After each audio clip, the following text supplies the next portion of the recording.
Okay, good afternoon. Thank you for inviting me to speak here, Community Energy England and Community Energy South. It's a pleasure. I'm Kate Gilmartin. I'm pretty new in post as Rural Community Energy Fund Project Officer for the North West, but I've been involved in community energy for a number of years. And my presentation is called Community Energy, Recognising the Piece Fits the Jigsaw. So the Rural Community Energy Fund, we've just heard from Patrick, obviously it's based out of Bays, but run via the energy hubs, of which there are 5 across England, which are at arm's length from Bays. And each of the hubs is governed by representatives from each LEP region. So in the North West, the accountable body for the Rural Community Energy Fund is Lancashire County Council. The value of the fund in the North West is nearly £1 million. And my job is to work with communities who have potential projects and try and get them ready to get grant funding for feasibility, which is stage 1, up to £40,000, and then hopefully onto the development grant, which is up to £100,000. That's stage 2. So the appraisals come through me, or I appraise the project, and then they get presented to the Energy Hub Management Board for consideration and decision. So the community energy jigsaw piece, I wanted to kind of talk about the community energy unique selling point.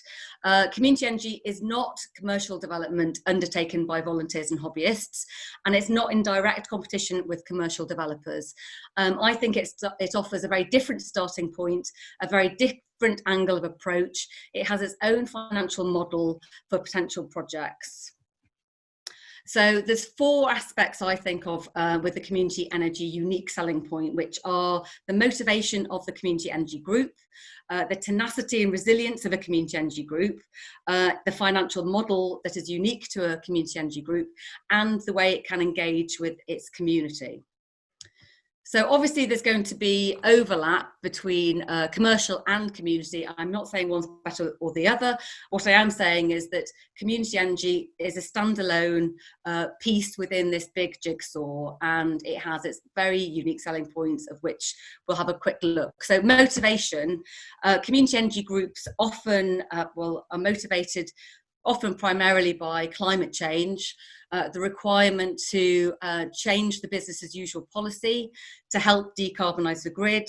They're looking for positive action and change, and often it's around lifestyle, perhaps offsetting carbon or just wanting to do more.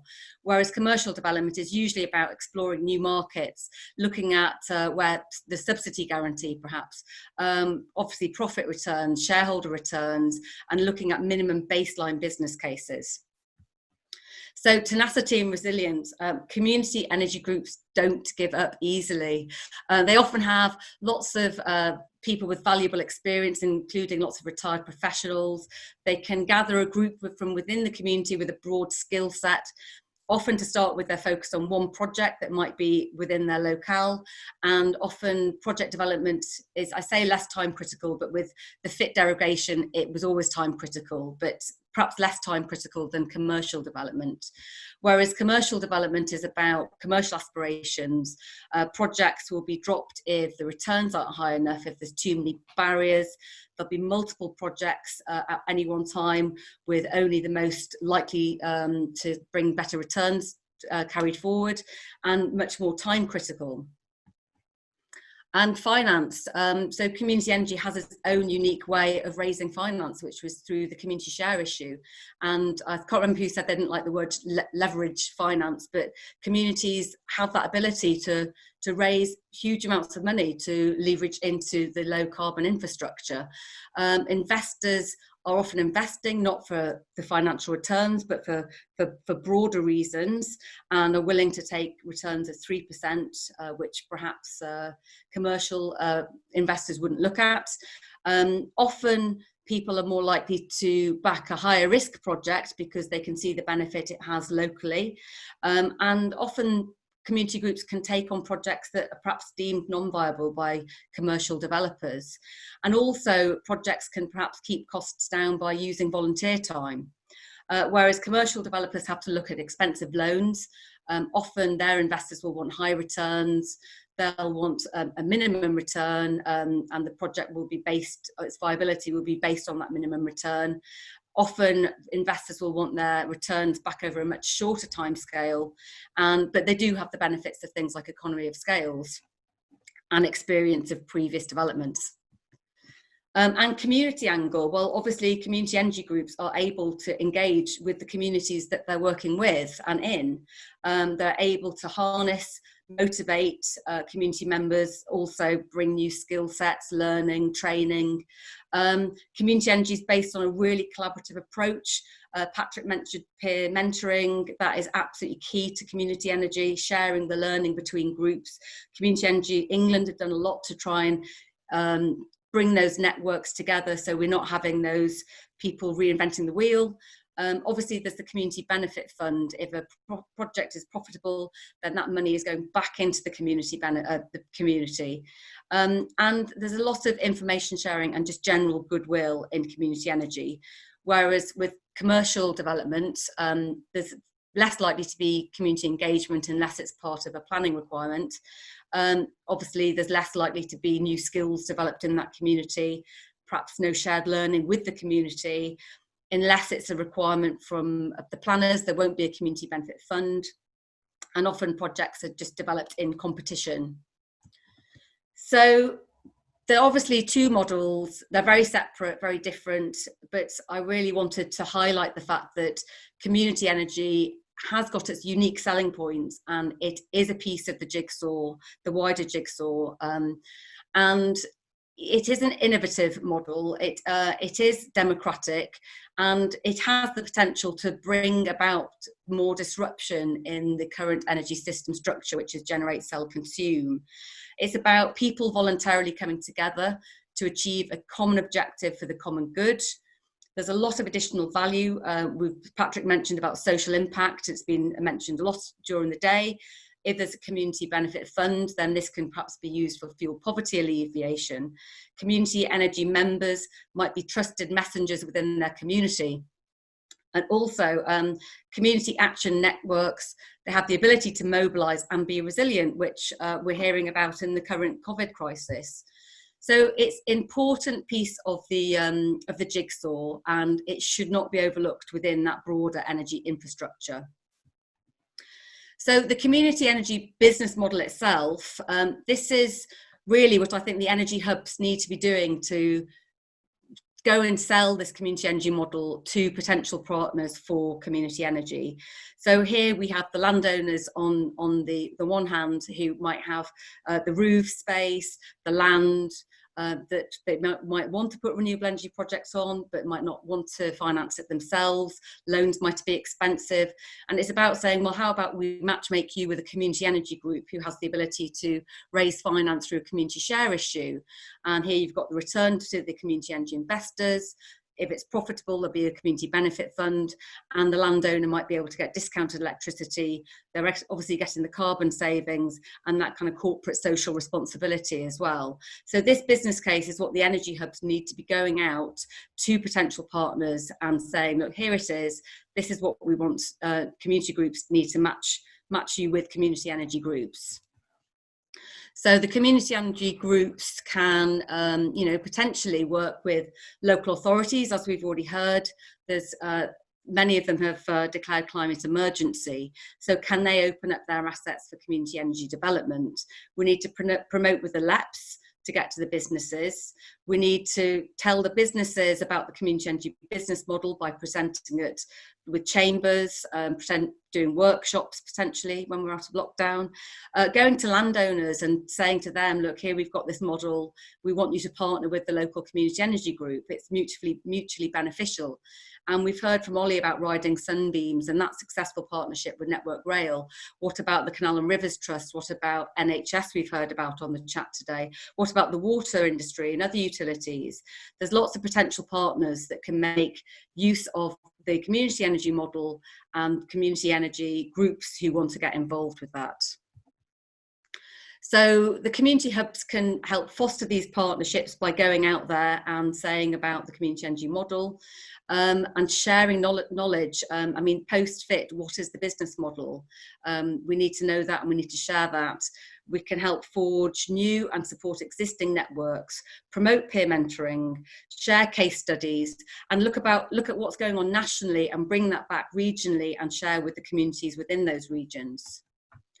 And the post-FIT business model, I mean, the ethos of community energy has always been collaboration and cooperation. And I think in a post-FIT world, we're going to be having to share those business models. And I think the Rural Community Energy Fund feasibility should be looking at projects that they're going to have an angle of innovation within those projects. So, for example, PV, but with electric vehicle charging points like Brighton Energy Co-op we're talking about earlier. Or what about minimum PPAs? What is going to be the minimum PPA which will allow a project to stack up financially? What about sleeving? What about the value of social impact? Obviously, community energy projects have got social impact, but how can we find a metric for that? How can we potentially monetize that, and then go to council procurement teams and say, well, look, this is additional value for money. Can we have a longer PPA over 5-10 years? And what about joint procurement? Energy hubs could be looking at joint procurement across regions to help get costs down for community energy groups. So as we've said about climate emergencies, I think 36 out of 39 have been declared in the Northwest local authorities. AGMA, which is the Area Greater Manchester Authority, their initiative Coalesce is supporting community energy. But I think the hubs need to do quite a lot of work to help join up these dots and go to these local authorities that have declared climate emergency and help them understand how community energy can dovetail with their ambitions. So the energy hubs, they need to be hubs of knowledge. We know we can look at the track record of various knowledge hubs, look at Regen, Centre for Sustainable Energy, Low Carbon Hub Oxford, Community Energy South, Plymouth Energy Community, all have slightly different models of setting up, but yet they have seen a proliferation of projects within those areas. We have clusters because of their knowledge and their ability to share that knowledge. So the hubs are there to level up regional disparity.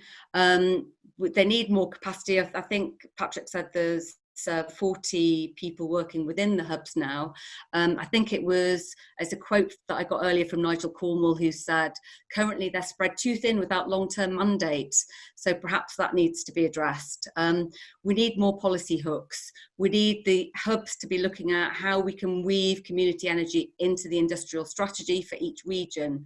The hubs need to be looking and talking to make partnerships with DNOs, rail networks, utilities, and also look at where those stalled projects are and how we can work out whether communities can get access to stalled projects and perhaps they can make them stack up because of their slightly different business case. We need to do more matchmaking. There's obviously Power Paired, which is a website set up by Forum for the Future. We need to help people get onto that or something similar and try and bring community energy to potential partners. So here we've got three sections that the energy hubs need to be working with. Firstly, the communities, to support them to develop projects from potential ideas into, from feasibility to development to actually up and running. And energy hubs need to be doing case studies, helping them with funding information, networks and networking opportunities, hopefully workshops when we're out of lockdown, templates, contractor lists. There's all sorts of things we can do to help support the communities to get the projects off the ground. But then a big part of the problem for communities is actually finding projects that they can develop. They might have the motivation and the skill set, but they might not have availability of a project. So it's about working with potential partners and helping get communities matchmaking with those potential partners that I've already mentioned. And then obviously from a policy, local government and decision makers, it's helping them to understand how community energy can fit within things like the industrial strategy. what policy hooks do we need? What about gaps in the regional strategy? What about gaps in the carbon budget? How can we get communities involved in electric vehicles, for example, and what's in the energy white paper? How can we disseminate that information and bring it down to communities? So it's a kind of up and down approach. So the hubs need to be taking information from communities up to decision makers, and then decision makers' information back to communities, and a roundabout way. So in conclusion, community energy offers a unique selling point which should be supported and promoted. And I hope all community energy practitioners out there should know their worth. This is a key part of the big picture. Climate change, it's an egalitarian problem. Decision makers must welcome all hands to the deck. There's no one big solution, but there's multiple small solutions of which community energy has its part. And I think the importance of cooperation and community is going to be in focus after COVID-19. And that's what community energy is based in. It's grassroots, it's democratic, and it must be part of that build back better and greener future. Thank you very much for your time.